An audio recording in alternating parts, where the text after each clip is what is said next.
Tere päevast, kallis 3D kogudus, kõik külalised, kes te olete tulnud kuulama esimest kõnet seerias, mis puudutab suhteid.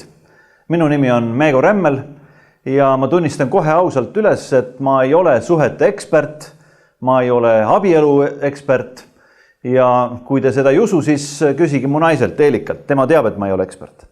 Ja ometi on üllatav see, et ta istub täna ise ka saalis, 3D koguduse Tartu saalis ja kuulab mind. Uskumatu.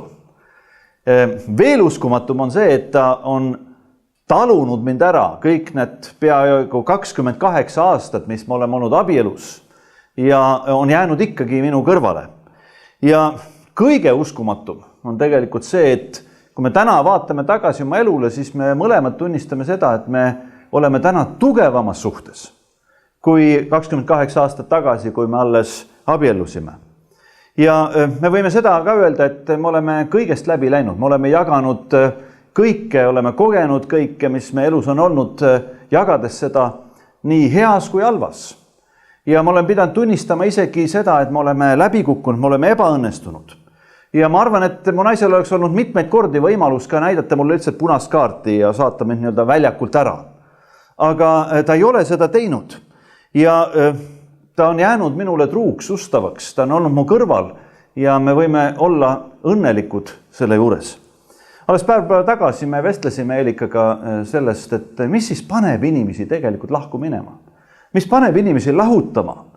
Ja siis ütles Eelika korraga mulle midagi niisugust, mis pani mind mõtlema, et tõepoolest ei pea olema selleks ekspert, et jääda püsima suhtes ja abielus. Vaid me peame tundma eksperti ja võtma teda kuulda.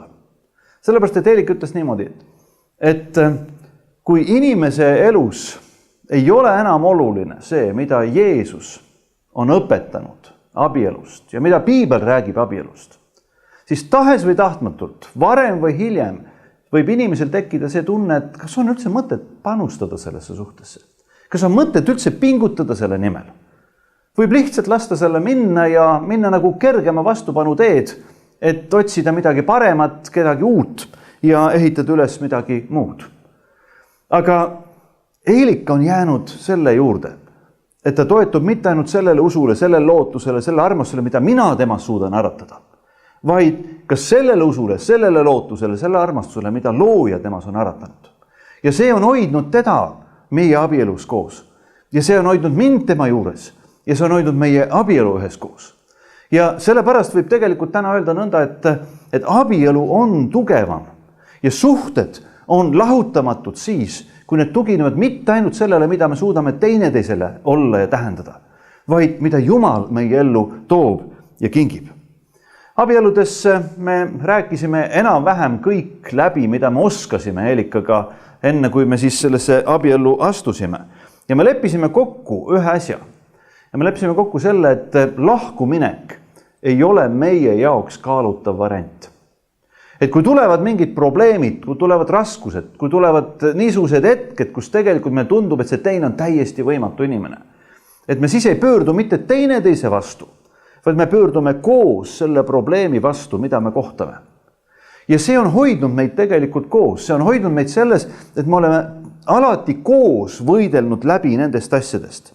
Me oleme püüdnud pigem tegeleda siis nende lahkumineku ja kõige selle murendamise põhjustega, mitte selle tagajärjega.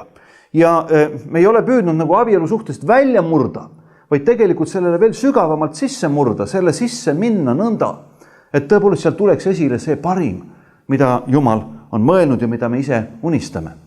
Ja just seda Jeesus tegelikult abielu autorina ja abielu tundjana ja eksperdina ja selle inimese kõige nagu sügavama hinge asjatundjana on õpetanud. Ja ma tahaksin täna tuua meie ette mõned asjad, mida meie oleme Eelikaga õppinud abielust läbi Jeesuse, selle, mida ta on õpetanud ja kuidas me seda oleme püüdnud oma ellu rakendada ja teiste elus rakendumas näha. Aga vaatame, mida Jeesus rääkis siis. Ta õpetas Matteuse evangeeliumis, kui ta vestles ükskord, kui tema juurde tuldi ja küsiti küsimust. Tema juurde astus varisere, kes küsisid teda kiusates. kas tohib oma naist minema ajada mis tahes põhjusel? See kiusatus on väga paljudel inimestel, nagu paistab eriti meestel, lihtsalt lõpetada suhe ära. Aga mida Jeesus ütles? Tema vastas, kas te ei ole lugenud, et loomise algul tegi looja inimese meheks ja naiseks? Ja ütles, seepärast jätab mees oma isa ja ema ning hoiab oma naise poole ja need kaks saavad üheks. Nõnda ei ole nad enam kaks, vaid üks liha. Mis nüüd Jumal on ühte pannud, seda ärgu inimene lahutagu. Nad ütlesid talle, mis pärast siis Mooses on käskinud anda lahutustunnistuse, kui tahetakse naist minema ajada. Jeesus vastas neile, teie kõva südame pärast lubas Mooses teid oma naist minema ajada. Algul aga ei ole see nõnda olnud. Aga mina ütlen teile, kes iganes ajab minema oma naise muidu kui liiderdamise pärast ja abiellub teisega, rikub abielu. Ja kes abiellub minema aetud naisega, rikub abielu. Mõni päev tagasi ma vestlesin ühe naisega, kes leidis koristades oma toas põrandalt vaiba alt oma mehe abielusõrmuse. Ja ta teadis seda, et mehel on tööst käed läinud paiste ja see sõrmuse kandmine on talle valus ja ta ei hakanud oma meest süüdistama selles, et ta sõrmust ei kanna. Aga ta siiski läks ja küsis oma mehe käest, et aga miks see sõrmus seal põrandal vaiba all on? Ja see mees oli kuidagi kohmetunud ja ei osanud talle selle peale midagi kosta, lihtsalt oli vait ja jättis ta niimoodi selle küsimusega üksi. Ja see naine ütles, et ma olen täiesti segadus, ma ei tea, kas mu mees väärtustab enam end, kas ta väärtustab seda abielusuhet, mis meil on, kas see, mida ma olen talle tähendanud seni, ongi veel üldse elus ja olus. Ja ma kuulasin teda ja ma mõtlesin, et vahel mõni väga väike asi võib murendada nagu kogu selle usalduse ja selle kokkukuulumise, kui me ei pane tähele, et see väike asi on tegelikult suur asi. Kui me mõtleme sõrmusest, abielusõrmusest, mul on see käes, siis tegelikult see on sõrme suurune pisikene ringikene. Aga ta ei ole üleüldse väike asi, sellepärast, et siia sisse on graveeritud minu naise nimi. Ja see kuupäev, kui meie abiellusime. Ja ma kannan seda pidevalt oma sõrmes selle märgiks, et meie abielu on tõepoolest kehtiv ja lõputu nagu ring ja puhas nagu kuld. Ja selle abielu märgi, selle sõrmuse juures on nagu suurem tähendus. Ta ei ole lihtsalt kuld ja tal ei ole mingi kullakaal, vaid tal on armastuse ja kogu minu eluloo suhete kaal. Me mõistsime seda, kui me käisime Eelikaga ühte teatrietendust vaatamas, see oli teatrumi etendus ja selle nimi oli Juveliiri poe ees. Ja see rääkis ühest niisugusest juveliiri poest ja juveliirist, kes seal poes töötas, kes tootis siis ja vahendas abielusõrmuseid. Ja ühel päeval astub sinna poodi sisse üks naine ja ta toob oma sõrmuse ja paneb sinna lauale ja ütleb, et ma tahaksin selle ära müüa, et palju ma selle eest võiksin saada raha. Ja see juveliir võtab siis selle sõrmuse ja paneb kaalu peale, vaatab seda kaalu, ütleb, et sellel ei ole kaalu. Seda sõrmust ei saa ma osta, sellepärast sellel ei ole kaalu. See naine satub kuidagi segadusse ja küsib, et kuidas seal ei ole kaalu, et ma olen ju seda kogu kandnud, et tal ikka mingisugune kaal on ja kuulge, et ma ostsin selle ju kunagi. Ja nad vaatavad veel korra seal ja ta ütleb, et see sõrmule seal ei ole kaalu. Ja siis see naine jääb kuidagi sinna seisma, küsib, et aga kuidas siis ikka niimoodi on. Ja siis see juveliir hakkab seletama, et vaadake, et need sõrmused te ostsite mehega koos kunagi. Ja nendel sõrmustel on kaal ainult koos. Neid saab osta koos ja neid saab ära müüa koos. Aga neid ei saa üksi vahendada sellepärast, et nendel sõrmustel on erikaal. Armastuse erikaal. Ja see armastuse erikaal kaalub üles kõik muu. Ta ütleb, armastus ei ole seiklus. Tal on kogu inimese maik. Tal on tema erikaal ja terve saatuse raskus. Armastus ei saa olla hetk. Läbi armastuse läheb inimese igavik. Ja kui me siis seda teatrit nagu vaatasime ja pärast arutlesime selle üle, siis me leidsime, et tõepoolest, mitte ainult selle sõrmusel, vaid kogu meie suhtel, meie elulool, isegi kõikidel probleemidel, millest me läbi oleme läinud, on tegelikult erikaal. Ja see on armastuse erikaal, see on kogu meie eluloo erikaal ja see annabki tähenduse sellele, et selle kõige nimel tasub elada, selle nimel tasub pingutada. Ja seda kõike Jeesus õpetas. Jeesus ütles, et meie abielu võib saada rikutud ja see abielu nagu minna lahku ja me võime tegelikult nagu jääda täiesti üksi, kui me võtta tõeks neid asju, mida Jumal on abiellu pannud ja millise erikaalu ta sellesse suhtesse on loonud.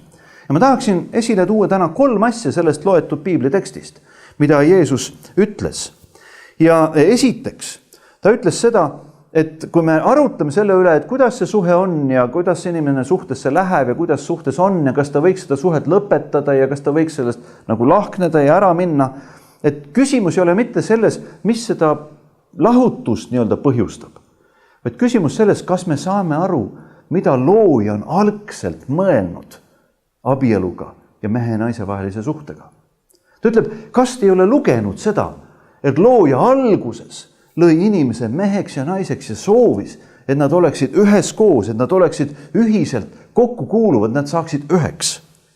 Alles selle järel tulevad probleemid. Ja kui me ei ole oma probleemide keskel nagu selle suure pildiga, milleks me üldse oleme loodud, milleks me üldse elame koos ja mida me peame elus saavutama üheskoos, siis esimene probleem, mis tuleb, viib meid tegelikult kõrvale. Nüüd üks asi, mida Jeesus veel tähelepanu juhtides toob esile, on see, et kui probleemid tulevad, siis juhtub midagi niisugust, mida ta nimetab kõva süda. Ta ütleb, et kui abielusse tuleb probleemid ja inimesed hakkavad lahku minema, lahku kasvama, nagu tänapäeval öeldakse, lahku elama ja lõpuks lahku minema, siis see juhtub kõva südame pärast. Ja vaata, piibel on kirjutatud kreeka keeles Uues Testamendis ja evangeeliumis on siis see tekst on kreeka keelne. Ja see sõna kõva süda on kreeka keeles sklerokardia. Ja ma ei tea, kas sa oled meditsiiniga kursis, aga on olemas niisugune diagnoos nagu kardioskleroos. Ja see on see, et inimese süda ja tema südame veresoonkond sisuliselt kõvastub, läheb kiviks. Ja tulemus on see, et inimene ei saa enam elada, inimene sureb sageli kardioskleroosi. Ja Jeesus ütleb, et see, mis juhtub nagu füüsilises inimeses kardioskleroosiga, juhtub sageli ka suhtes teise inimesega, et tal tekib lihtsalt see sklerokardia probleem. Süda läheb kõvaks ja ta ei saa enam tegelikult selles suhtes normaalselt toimida. Üks abielumees, kes oli aastaid elanud oma abielus ja neil oli mitu last ja kõik nagu läks tegelikult tundub hästi. Rääkis mulle sellest, et nad ühel hetkel ikkagi jõudsid lahutuseni. Ja nad rabelesid selle pärast, et kas suudavad veel koos olla ja koos seda abielusuhet nagu hoida ja püsida. Aga ühel hetkel see asi kõik lõppes ja vajus nagu käte vahelt ära ja nad lahutasid ja oligi kõik. Ja siis läks mitu aastat. Ja me istusime ükskord temaga koos sauna laval ja ajasime juttu ja ma ütlesin, kuidas sul läheb ja kuidas, kas sa veel suhtled oma endise naisega ka ja siis ta ütleb, et ma olen hakanud hästi palju tagasi mõtlema sellele, mis siis ikkagi oli. Ja ta ütleb, et ma leian seda, et tegelikult viimaks meie abielu läks lõhki mitte sellepärast, et me ei tulnud oma probleemidega toime, vaid et meil oli see kõva süda, see sklerokardia. Ja ta ütleb, et oli üks hetk, kus ta mäletab väga hästi, kui ta tuli õhtul koju. Nende suhted olid juba nagu jahenenud ja seal oli probleemid nende sees ja nad õieti nagu ei suhenud ja ei maganud isegi õieti ühes voodis. Ja ta ütleb, et ma mäletan väga hästi, kuidas ma tulin sealt uksest sisse ja mu naine oli juba voodis.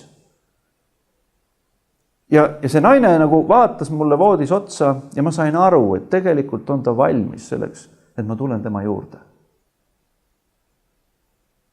Aga mu süda oli kõva.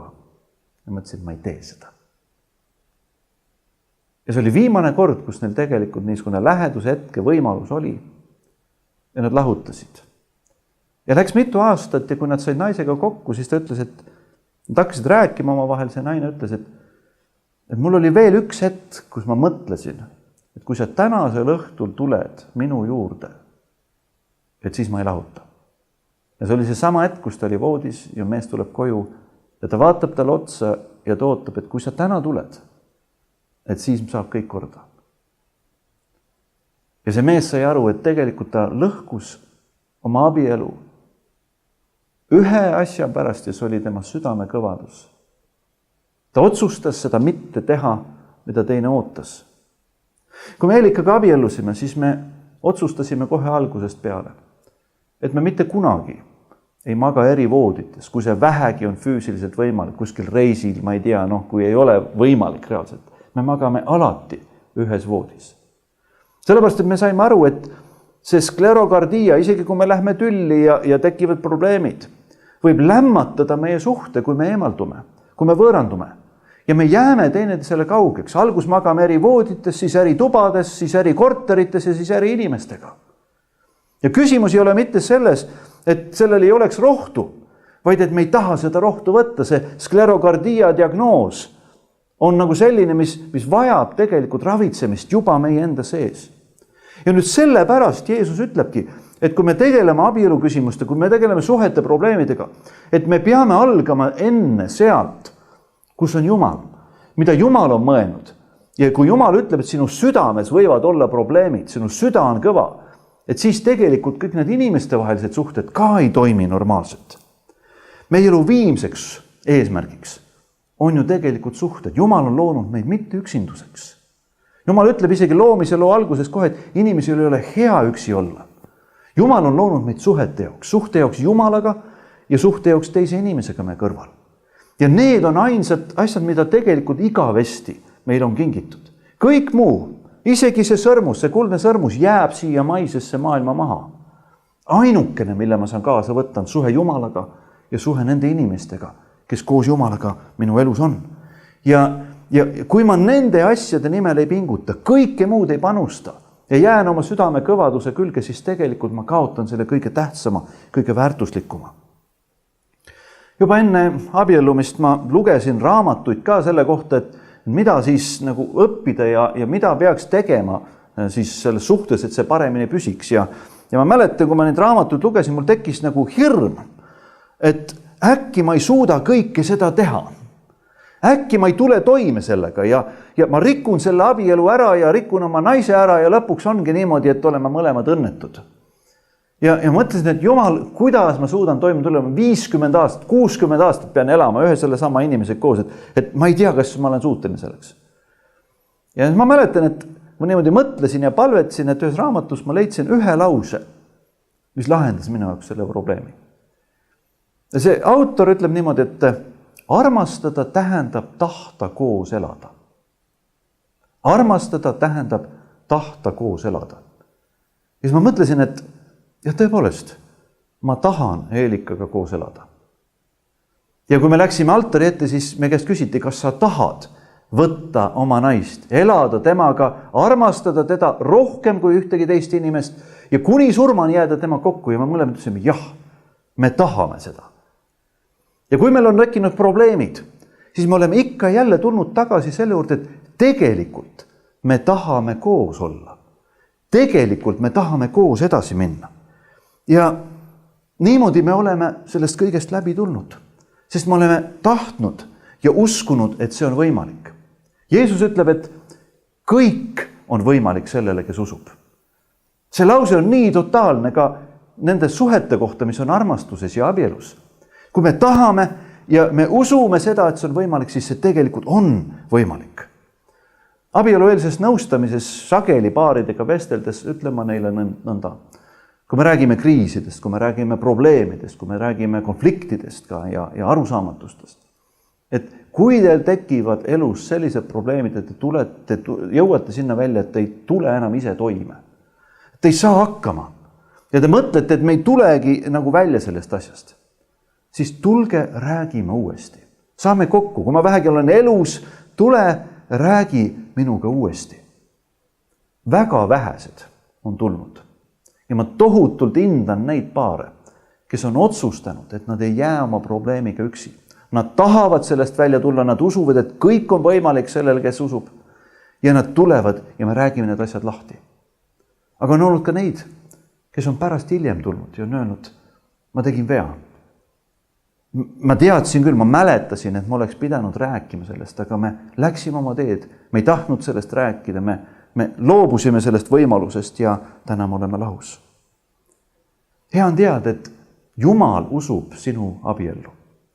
Piibel ütleb ju, mida Jeesus ütles, et mis nüüd Jumal on ühte pannud, seda inimene ärgu lahutagu. Ehk siis mitte keegi teine ei hooli sinu abielust rohkem kui Jumal, kes on ühendanud inimese, kes on ühendanud mehe ja naise, nõnda, et nad võiksid elada terve elu koos. Ja kui inimene ei hooli Jumalast, siis loomulikult on ta ohustatud foonis. Ta võib oma abielu väga arusaamatult ära lõhkuda. Ta ei saa isegi aru sellest, et ta tegelikult lammutab midagi. Aga kui sa usud Jumalasse, kui sa oled täna 3D koguduses ja sa tead, et Jumal väärtustab seda suhet, siis sa võid hoida seda suhet. Vaatamata sellele, kas see teine usub või ei usu. Ka kogudus saab osutada väga suurt abi. Ühelt poolt sellega, et sa räägid sellest, et sul on mured ja raskused ja sinu eest palvetatakse. Teiselt poolt ka sellega, et sa tõepoolest otsid nõustamist, olgu see siis pastor või olgu see mõni targem inimene, järgmiste sammude nõustaja, keegi, kelle juurde sa saad minna ja öelda, et mul on probleem, ma vajan abi. Anna mulle nõu, palveta koos minuga. Aga veel on üks moment ja see on see, et kui me oleme koguduses, kui me oleme kristlased, siis meie elus tegutseb Jumal üle meie arusaamiste. Üle selle, mida me ise suudame kujutleda ja teha teoks. Ja kui enam inimlikult tundub, et me ei suuda midagi teha, et kõik on läbi ja me anname nagu otsad, siis Jumal ei ole veel lõpetanud. Ja Jumal saab tegutseda isegi siis, kui sina inimesena enam midagi teha ei saa. Mul tuleb meelde üks paar, kes jõudsid oma elust ka sinna punkti välja, et nad lähevad, lahutuse paber oli neil käes ja nad lähevad sinna perekonnaseisu ametisse, et anda see sisse ja loobuda oma abielu suhtest. Midagi juhtus selle ukse taga istumise juures niimoodi, et see ametnik läks välja ja oli tükk aega ära. Ja nad ootavad ja see ametnik ei tule tagasi ja nad avaldus käes ja kuidagi närviliseks läheb juba see piinlik ka, istud selle inimesega, kellega sa üldse rääkida ei taha ja siis nad vaatavad teine selle otsa ja üks küsib teise käest, et aga mis sa siis nüüd täna edasi teed, et kui me nüüd olemegi lahutanud ja ta ütleb, et ma ei tea, mida ma teen, et ei oska midagi, see on täitsa uus olukord. Ja teine ütleb, et aga mina ka ei tea, ma ei oska ka midagi mõelda, täitsa nagu enneolematu asi ja kuidagi ebainimlik, kummaline. Ja siis nad hakkavad rääkima, miks nad niimoodi tunnevad. Ja nad jõuavad sinna välja, et tegelikult nende sees on igatsus, et nad võiksid ikkagi ju koos olla veel. Nad võiksid sellest probleemist üle tulla. Ja nõnda rääkides, teine selle otsa vaadates, kuulates seda, mida teine ütleb ja tundes tema hääletooni ja südant. Nad korraga jõuavad sinna välja, et nad ei pea üldse lahutama. Ja nad võtavad selle abielu lahutuse avalduse ja tõmbavad selle samas puruks. Ja lähevad sealt office'ist välja ja elavad tänaseni koos. Ja on kristlased ja tunnevad, et Jumal on neid hoidnud. Miks ma seda räägin, on see, et kui me oleme koguduse keskel, kui me usume, et Jumal usub abiellu ja kõik on võimalik sellele, kes usub, ja kui sa tahad ja sa otsustad, siis on võimalik hoida igat suhet. Kui seda siiski ei juhtu ja vahel on see olukord, et me küll tahame ja me püüame ja teeme kõik endast oleneva, aga üks vähemalt jääb selle sklerokardiaga, selle diagnoosiga, ta otsustab sellega mitte tegeleda, ta läheb oma teed. Siis ma julgustan sind 3D kogudus, mitte seda kannatajad, seda maha jäetud ka siis taga rääkima. Mitte teda häbi märgistama, mitte teda sildistama, hukka mõistma või suisa karistama, vaid teda tuleb igakülgselt toetada, tema eest hoolitseda, tema eest palvetada, talle tuge pakkuda.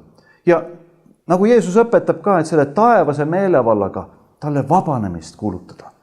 Sest see purunenud suhe on talle piisavalt raske koorem, mida kanda. Jeesus õpetab oma kogudust ja ütleb niimoodi. Kui su vend peaks patustama, siis mine noomi teda 4 silma all. Kui ta sind kuulab, siis oled sa oma venna tagasi võitnud. Kui ta sind aga ei kuula, siis võta enesega veel 1 või 2, sest 2 või 3 tunniste suu läbi on kindel iga asi. Aga kui ta on neile sõna kuulmatu, siis ütle kogudusele. Aga kui ta isegi koguduse sõna ei kuula, siis olgu ta sulle nagu pagan ja tölner. Tõesti, ma ütlen teile, mis te iganes kinni seote maa peal, on seotud ka taevas. Ja mis te iganes lahti päästate maa peal, on lahti päästetud ka taevas.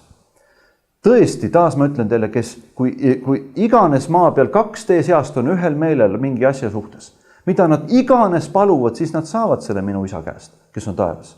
Sest kus 2 või 3 on minu nimel koos, seal olen mina nende keskel. Mida Jeesus siin ütleb, siis on see, et kui meil tekivad probleemid, me võime nende asjade pärast palvetada. Ja kui keegi inimene ei kuula enam nagu seda, mida Jumal ütleb, mida kogudus ütleb ja läheb oma teed, siis tegelikult me saame ikkagi selle inimesega rääkida veel ja temale nagu läheneda. Aga kui see on juhtunud ja see abielu on nagu lõhutud, siis see inimene võib olla vabaks lastud. Kogudus saab talle kuulutada vabanemist selle koormalt, ta ei ole enam tema külge orjastatud. Sellest konkreetsemalt räägib abielu kontekstis ka apostel Paulus, kui ta kirjutab niimoodi Korintuse koguduses. Aga abielus olijail ei käsi mina, vaid issand. Naine ärgu mingu mehest lahku. Kui ta ka siiski on lahkunud, siis ta jäägu üksikuks või leppigu ära oma mehega ja mees ärgu hüljaku naist. Aga muude kohta ei ütle issand, vaid mina. Kui kellelgi vennal on uskmatu naine ja naisele meeldib temaga elada, siis ta ärgu lahutugu end naisest. Ja kui kellelgi naisel on uskmatu mees ja mehele meeldib temaga elada, siis ta ärgu lahutagu end mehest. Sest uskmatu mees on pühitsetud naise läbi ja uskmatu naine on pühitsetud mehe läbi, sest muidu oleksid teie lapsed rüvedad, aga nüüd on nad pühad. Kui nüüd uskmatu pool lahkub, siis lahkugu pealegi.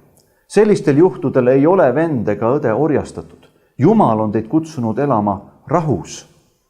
Sest millest sa tead, naine, et sa oma mehe päästad? Või millest sa tead, mees, et sa oma naise päästad? Paulus ütleb, et me ei peaks tormama siis suhetesse, me ei peaks tormama ka abiellu või laskma ennast kuidagi, kui me oleme juba abielus, ära meelitada kuhugi mõnda teise suhtesse. Aga kui sa oled juba usklik inimene, siis hoia oma abielu ja arenda oma abielu. Uskuge teine või mitte. Ära lase sellel sklerokardial oma elu üle nagu valitsus saavutada. Aga kui sa kaotad oma abielu suhte ja see abielu lähebki lahku ja teine inimene läheb oma teed, siis sa ei ole orjastatud. Sa ei pea olema selle mineviku ori, sa ei pea olema oma katkiste tükkide küljes kinni, vaid Jumal ütleb, ma olen su vabaks teinud. Apostel Peetrus, kes ise oli abielu inimene, kirjutas ka kogudusele abielust ja ütleb niimoodi: nõnda samuti naised, alistuge oma meestele. Et ka siis, kui mõned ei ole kuulekad sõnale, nad võidetakse usule ilma sõnata, naiste käitumise läbi, kui nad on tähele pannud teie puhast ja aukartlikku käitumist. Teie ehteks ärgu olgu välispidine, juuste palmitsemine, ega kuldkeede kandmine, ega rõivad, mida te kannate, vaid selleks olgu varjul olev südame inimene, tasase ja vaikse vaimu kadumatuse ilus, mis on Jumala silmis palju väärt. Sest ka nõnda on muiste end ehtinud pühad naised, kes Jumala peale lootsid. Nad alistusid oma meestele, nii nagu Saara oli Abrahamile kuulekas, hüüdes teda isandaks. Teie olete saanud Saara lasteks, kui te teete head ega karda mingit hirmutamist. Nõnda samuti mehed, kuulake. Elage mõistvalt naisega kui nõrgema astjaga. Osutage naistele austust, nagu elu armu anni kaaspärijatele, et teie palvetel poleks takistusi. Aga viimaks, olge kõik üksmeelsed, kaastundlikud, vennalikud, halastajad, alandlikud. Ärge tasuge kurja kurjaga ega sõimu sõimuga, vaid hoopis õnnistage, sest õnnistamiseks te olete kutsutud, et ka teie võiksite pärida õnnistuse.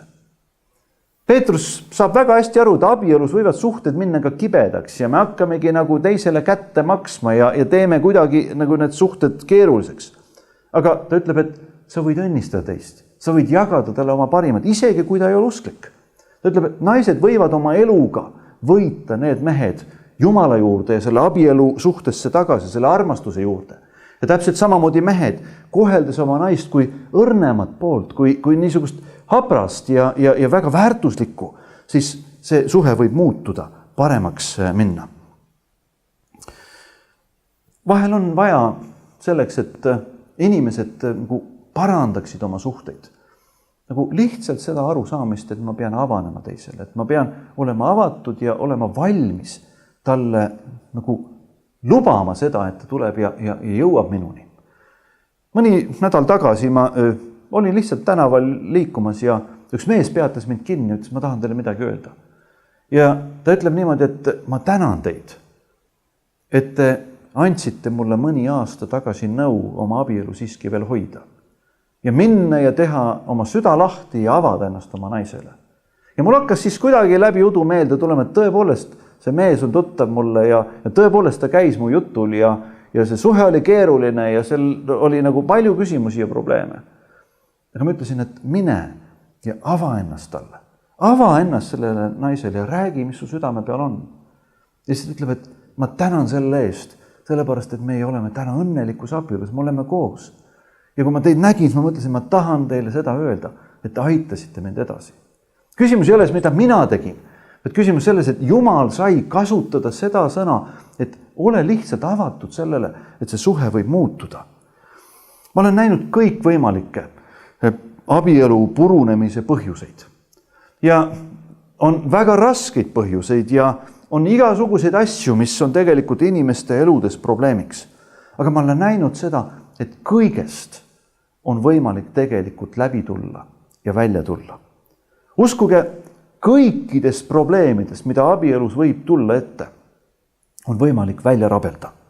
Olgu see petmine, olgu see truuduse murdmine, olgu see seksuaalsõltuvus, olgu see isegi homoseksuaalsetesse suhetesse kaldumine, olgu see vägistamine, olgu see vägivald, olgu see raha või võimu kuritarvitamine, olgu see oskamatus suhelda, kommunikatsiooniprobleemid, teise ootustele mitte vastamine, hoolimatus, isiksuse häired, depressioon, mineviku haavad, elutahte kadum ja isegi soov surra, füüsilised haigused, vigastused, vananemine, raugastumine, mis iganes.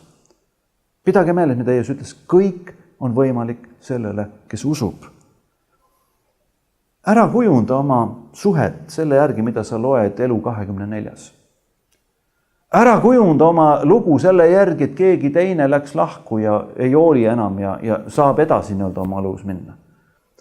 Loe seda elu, mis on Piibel 24/7. Loe seda, mida Jeesus räägib 24/7. Et Jumal väärtustab abielu, Jumal väärtustab sinu suhet ja ta tahab seda hoida ja ta tahab seda õnnistada. Aga oli veel 2 asja, ma tahan veel need asjad ära nimetada. Jeesus ütleb selles loetud tekstis ka seda, et abielu suhted tuleb lahutada suhetest vanematega. Ja võib-olla sa ei ole nagu selle peale väga mõelnud, ega kui me oleme noored ja me abiellume ja meil tundubki see inimene nagu kõige tähtsam meie elus ja see suhe on nagu kõik nagu kõige. Aga mida aeg edasi, seda rohkem me hakkame aru saama, et tegelikult me ei ole abiellunud ainult ühe inimesega. Ma mäletan, kui ma abiellusin oma naisega, ma mõtlesin, et ma võtan tema oma naiseks, aga ma sain aru, et ma võtsin tegelikult oma ellu ka tema isa, tema ema, tema vennad, nende perekonnad ja nad on siiamaani tegelikult meie elus osalemas. Ja nüüd on küsimus, et millist mõju nemad meie elule omavad? Kas nad omavad sellist mõju, mida Jumal tahab? Või nad omavad sellist mõju, mis tegelikult kisub meid võib-olla ka lahku teineteisest isegi? Jeesus ütleb seda, et Jumal on loonud inimese meheks ja naiseks. Ja sellepärast mees jätab maha oma isa ja ema ja hoiab oma naise poole. Ja see mehe ja naise teineteise poole hoidmine, see mitte ainult poolehoiu väljendamine, vaid tema poole hoidmine tähendab tegelikult seda, et minu orientatsioon ei ole enam mitte midagi muud ega mitte keegi muu kui see minu abikaasa. See inimene, kellega ma kõik oma elus jagan. See tähendab, et see on minu seksuaalne orientatsioon, mida ma temasse suunitlen. See on minu emotsionaalne orientatsioon. See on tegelikult minu motivatsioon, mida ma oma elus kannan. See kõik on suunatud minu abikaasasse. Ja vanematel ei saa olla enam niisugust kontrolli meie elu üle. Ja samamoodi, kui mina olen vanem, ei saa olla minul kontrolli oma laste üle. Me ise Heelikaga täna õpime seda, et lapsed on suured juba ja Jakob on juba abielus ja Laura on just juunis abiellumas. Et meie ei saa enam oma laste elus osaleda kui lapse vanemad lapse suhtes. Me lapsed on täiskasvanud ja nad on loomas või loonud juba oma pere. Vaid me peame õppima seda, mida tähendab olla ämm ja ei. mida tähendab olla ka omaenda lastele, kes on saanud suureks, mitte enam kuidagi lapsevanemlik, vaid selline toetav ja nende pere üles ehitav. Ja see tähendab, et me peame õppima ennast ka tagasi hoidma, me peame õppima seda respekteerima, mida nemad oma elus kannavad ja juhivad ja otsustavad. Ja et meie osaleme selles lihtsalt kuidagi kaugelt vaates ja loomulikult armastusega, loomulikult toega, aga mitte enam. Me ei saa enam hoida neid omaenda küljes kinni. Ja kunagi võib-olla tuleb meil ka see vanavanema roll täpselt samamoodi, et me peame olema eemal juba ja me ei saa enam olla nagu nende elus otsustajaks. Nii et teine asi, mida Jeesus meenutab ka abielu juures, on see, et see hoiab suhet koos, kui me ütleme, et me oleme teine teisele jäägitult truud ja kuuluvad. Ja see viibki meid kolmanda viimase mõtte juurde, mida Jeesus ütles. Ja ta ütles niimoodi, et need kaks saavad üheks, nõnda, et nad enam ei ole kaks, vaid üks. See on tegelikult üks kõige müstilisemaid, üks kõige erakordsemaid avaldusi, mida Jeesus on teinud kahe inimese kohta, mehe ja naise kohta. Et nad saavad niimoodi üheks, et nad ei ole enam kaks, vaid täielikult üks. Apostel Paulus õpetab tegelikult seda sama ja räägib nõndaviisi Korintuse kirjas. Igasuguse kõlvatuse vastu, olgu igal mehel oma naine, igal naisel oma mees. Mees täitku oma kohustust. Ja siin nüüd tuleb mõista seda, et see kohustus ei ole lihtsalt nagu abielukohustus laiemas mõttes, vaid see on ka seksuaalne kohustus, läheduse kohustus, kokkukuulumise kohustus, üks olemise kohustus. Täitku oma kohustust naise vastu ja nõnda samuti ka naine mehe vastu. Naisel ei ole meelevalda oma ihu üle, vaid tema mehel. Ja samuti ei ole mehel meelevalda oma ihu üle, vaid tema naisel. Ärge keelake end teine teisele muidu, kui ehk ainult kokkuleppel ajutiseks, et pühenduda palvetamisele ja tulge jälle ühte, et saatan ei saaks teid kiusata teie taltsutamatuse kaudu. Aga ma ei ütle seda käsuna, vaid mööndusena. Jeesus õpetab seda, et need kaks inimest saavad üheks ja Paulus ütleb, et seda üks olemist tuleb hoida. Tuleb regulaarselt elada ka seksuaalelu.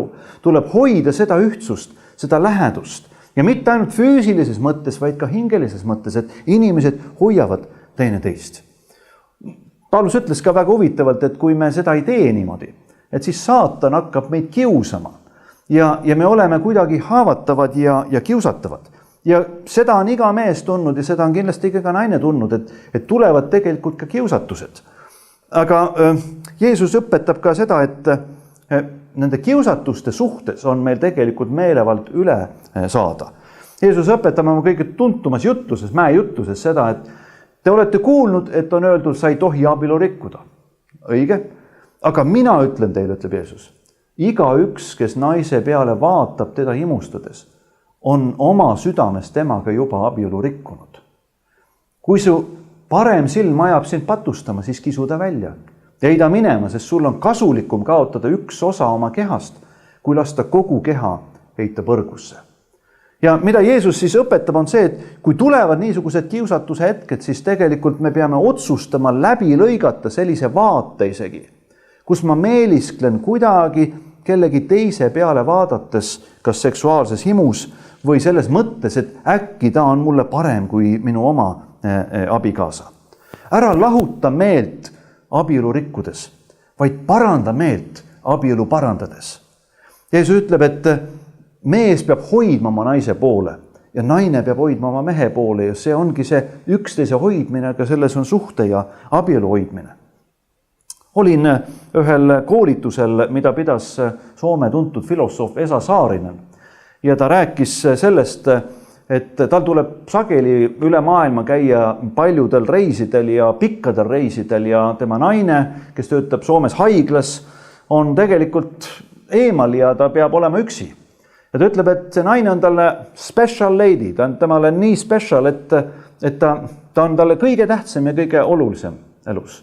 Aga kui ta on kaua aega eemal, siis võib juhtuda see, et ta kuidagi tuleb kiusatus ka teisi naisi vaadata ja ta ütleb, et ühel õhtul tuleb pärast tema loenguid ja koolitust tuleb keegi naine tema juurde ja ütleb, et ma teeksin teile õhtusöögi välja, kui te oleksite valmis veel minuga vestlema, tahaksin teile mõned küsimused küsida. Ja Esa Saarin ütleb, et olgu, et teie maksate, et mina räägin teiega, et sobib, teeme ära. Ja kui nad siis vestlevad seal ja istuvad ja arutlevad ja söövad õhtusööki, siis naine kuidagi hakkab vihjama ja ütleb, et tegelikult mul on veel aega, et mul on terve õhtu tegelikult veel aega ja mul on terve öö ka veel aega. Ja siis kõik need inimesed, kes seda Esa Saarineni kuulavasid, jäid väga vaikseks, et mida nüüd see mees räägib, kes on suur eetik ja ka abielu ja perekonnateoreetik ja õpetaja, et mida ta siis ütleb? Ja ta ütleb, et vaat sellel hetkel on kõige suurem kiusatus. Kui see naine ütleb ka, et vaat ma pakun ennast välja. Ja mida ma siis teen? Ta ütleb, et ma küsin endalt ühe küsimuse. Ja see on see, et milliselt ma tahan, et minu elulugu läheb tänasest päevast edasi? Kas ma tahan, et mul on special lady, see eriline daam minu elus, või mul on palju leedisid? Ja siis ta ütleb, et siis on väga lihtne kõik. Siis ma tänan seda daami selle õhtusöögi eest, ütlen, meil on väga huvitav olnud vestelda ja me oleme saanud paljust arutleda, aga teate, mul on elus minu special lady ja see special lady on nii special, et iga õhtu, kui ma lähen hotellituppa, ma helistan talle, ütlen, ma armastan sind. Ja see daam saab aru sellest kõigest ja need teed lähevad lahku ja mina jään ainult mõtlema selle üle, et Esa Saarin on tabanud ära midagi olulist kiusatuse hetkel, nii nagu Jeesus on ka õpetanud. Et sa pead läbi lõikama tegelikult selle kiusatuse sellega, et sa ütled, et mis on elus tegelikult tähtis, mis on see suur lugu, mille nimel ma elan. Mis on see special lady lugu minu elus? Aga veel rohkem, kes on see eriline õnnistegija, issand ja päästja, Jeesus Kristus, kelle juurde mina võin tulla ja kellega tema tegelikult mind on ühendanud ka abieluks. Jeesus kord kohtus ühe naisega, kes oli 4 korda abielu rikkunud. Ja see mees, kellega ta nüüd elas, see mees ei olnud ka tema mees ja nad hakkavad rääkima sellest kõigest ja Jeesus ütleb talle, et tule minu juurde. Kutsu oma mees, et tule siia ja lahendame need probleemid ära. Ja see naine tuleb ja tema elu täielikult muutub ja kogu linn kuuleb sellest, et selle inimese elu on muutunud ja Jeesus on muutunud, Jeesus on päästja, Jeesus on õnnistegi issand. Ma tunnen ka ühte niisugust inimest. Tema nimi on Väino, ta elab siin Tartus. Ja mõned aastad tagasi ütles ta seda, üsna avalikult on sellest ka rääkinud, et ta elu oli täiesti ribadeks, sellepärast, et ta oli korraga 3 naist, lisaks sellele veel armukesed. Ja tal oli palju jõukust ja rikkust, aga tegelikult oli ta oma elu ära rikkunud, sest ta ei elanud seda elu, mida oli Jumal mõelnud. Ja siis korraga tema tervis kukkus kokku.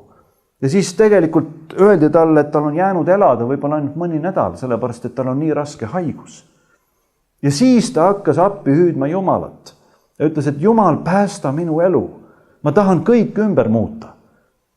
Ja Jumal muutis tema elu totaalselt. Ta päästis teda vaimulikus mõttes. Ta tegi selle otsuse, ma tahan elada kristlasena, ma tahan saada ristitud. Aga teate, sellel päeval, kui ta sai ristitud, Jumal tegi ta ka terveks. Kui ta oleks järgmine päev haiglas, siis öeldi, et ta on täielikult tervenenud.